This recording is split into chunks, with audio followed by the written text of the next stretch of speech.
anarcho-primitivism. That's kind of a mouthful.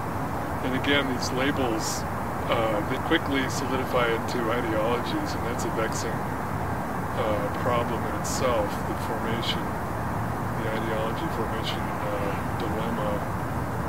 I mean, it's okay as a shorthand, but I think one of the things it is stressing the anarchy part, trying to stress the questioning and the openness, keeping it fluid instead of hardening it into a set of answers. Because I think we're trying to contribute in a sense of raising new questions.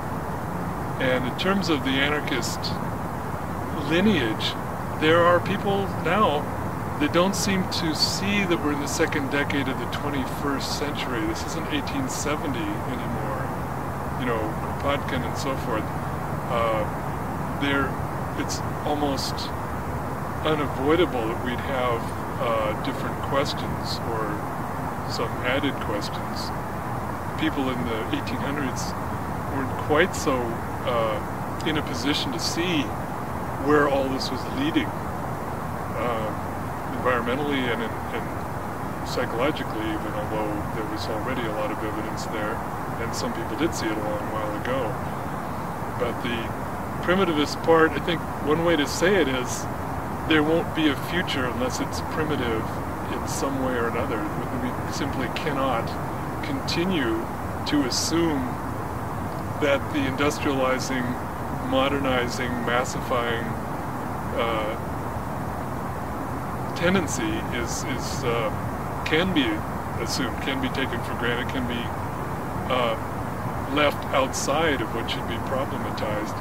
And that certainly includes technology. I think that's one of the most clear aspects of it. What is technology? It's not neutral. It's never value free. You can read what society is in the technology. And if you come to that conclusion, then you open up a whole new dimension, I think, to what anarchy is. It isn't just sailing along, well, we have to have all this, we gotta have technology.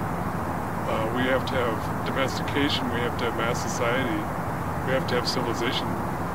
Well, why are we in this terrible crisis, this totalizing crisis